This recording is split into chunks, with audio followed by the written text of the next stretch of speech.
como su fundamentación el convenio 169 de la OIT, que habla de los pueblos originarios, la Constitución que reconoce a las organizaciones indígenas y a su forma de...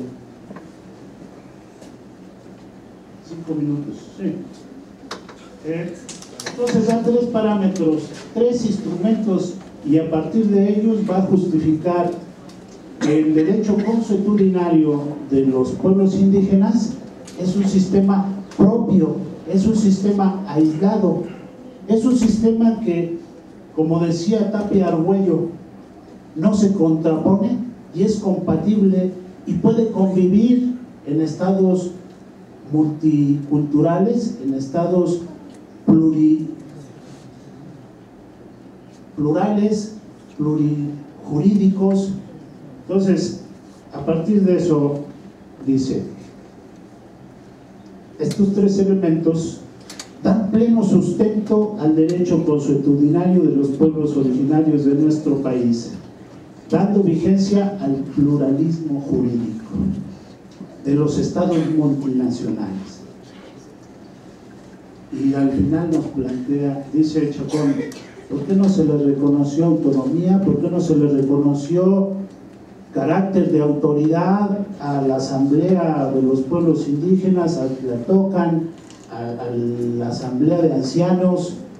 Y ahora, cuando ellos en sus prácticas violen derechos humanos, el miembro de su comunidad no podrá invocar amparo, no podrá solicitar la protección de la autoridad estatal. Y nos deja planteada la duda: si un consejo de ancianos o alguna instancia de decisión indígena viola derechos humanos de sus miembros, ¿qué puede hacerse? ¿Qué puede hacerse? La respuesta la da él mismo con su planteamiento, y la respuesta la da Tapia Argüello. Si son compatibles, pues hay que utilizar lo que Susana Núñez habla del principio del control ex oficio. El juez tiene que buscar la norma más benéfica para la persona. Y en este caso, yo no tendría duda de que procede el juicio de amparo contra una comunidad indígena, porque está operando como autoridad y se está basando en una ley.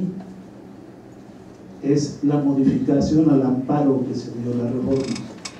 Habrá que considerar eso. José Guadalupe Zúñiga Alegría y Juan Antonio Castillo López hablan de la personalidad del condominio y dicen, aunque la Constitución y la ley dicen que el condominio, la agrupación de condóminos, yo compro un departamento en un edificio y hay un régimen de condominio horizontal o vertical, compro una casa y hay un condominio horizontal, todos somos dueños de lo común y cada quien de lo particular, pero no es persona moral y pueden verse atacados los patrimonios particulares. Puede protegerse a los condóminos si les damos un régimen de persona moral. Y entonces ellos dicen, si reúne todos los atributos, aunque la Constitución lo niegue, aunque la ley no lo reconozca, esto es una persona moral. Vale la pena ver su argumento, seguramente lo hicieron valer en algún procedimiento jurisdiccional. Bien, la precarización del derecho laboral de Reynoso. Reynoso analiza la Constitución, analiza la jurisprudencia y dice, los derechos de los trabajadores han venido a menos en los últimos 20 años, alcanzando su mínimo histórico con la ley del trabajo de 2012. Aunque hay un principio que dice, los derechos conquistados por los trabajadores son irrenunciables, si hay necesidad y tú aceptas cobrar menos del salario mínimo, como la autonomía de la voluntad de las partes es superior a lo que mande la ley general, entonces contrátate. Y bajo esa perspectiva los tribunales nacionales, federales y locales han ido empobreciendo los derechos laborales. Se contrata por horas, se contrata outsourcing, se contrata con las condiciones a prueba. Entonces aquí va refiriendo el maestro Reynoso las condiciones por las cuales el derecho laboral ha dejado de tener el principio de irrenunciabilidad, y en eso ha colaborado la necesidad, la ley y los criterios jurisprudenciales. Solo diría esto: la precarización se ha notado, dice Reynoso, se ha notado más en la estabilidad en el empleo, la forma de contratación, la forma de disolución de la relación del trabajo, y realiza un análisis a partir de las fuentes del derecho y de los contratos colectivos e individuales.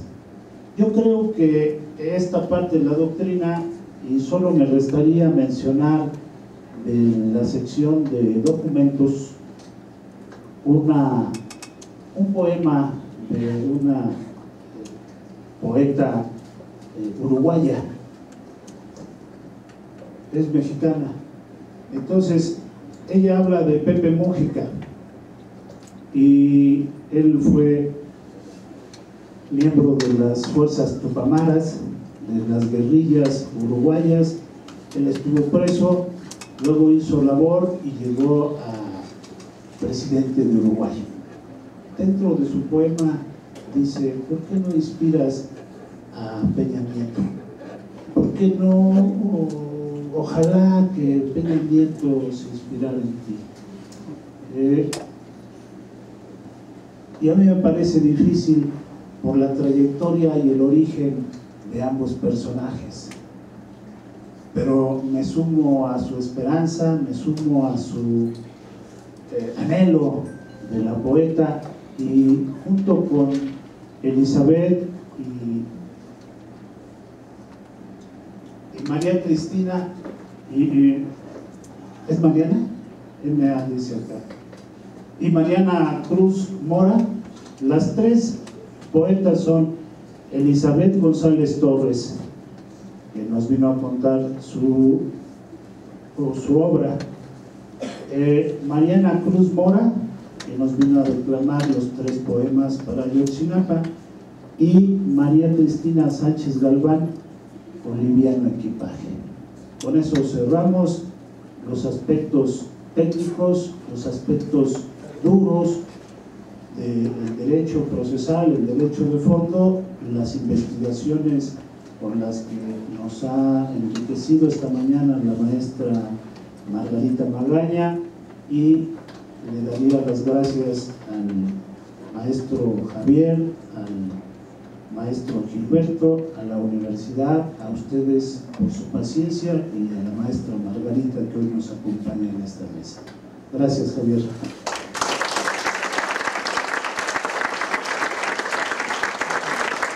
Bueno, pues yo quiero agradecer a mis colegas, al licenciado Gilberto Martínez, a la maestra Margarita Magaña, Diana Margarita, perdón, al doctor Antonio Salcedo, a todos ustedes estudiantes, no les digo alumnos porque son estudiantes, y quiero decirles que celebro que hoy nos encontremos aquí, porque tengo la idea de que la UAM va a dejar de ser una escuelota cuando le demos importancia a las actividades extracurriculares, y la UAM está dejando de ser una escuelota para ser una verdadera universidad, donde se discutan ideas, donde se presenten obras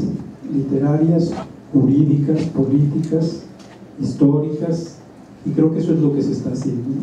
Cuando se comparta con otras sociedades el desarrollo de la ciencia, de la cultura, de las artes, va a ser una verdadera universidad. Estamos a 40 años, creo que la Universidad Metropolitana se está transformando de una escuela en una universidad, y creo que esta universidad debe mantenerse como una universidad pública. ¿Qué quiere decir eso? Que todo lo que aquí hagamos debe ser gratuito, accesible a todos los estudiantes, que no debemos mercantilizar el conocimiento, por tanto, que no se debe cobrar por ninguna actividad que se desarrolle dentro de esta institución, y que la UAM se convierta en un referente cultural, político, social para la comunidad de nuestros alrededores. Yo les agradezco mucho su atención, muchas gracias por venir y esperemos que sigamos construyendo una verdadera universidad. Buenas tardes.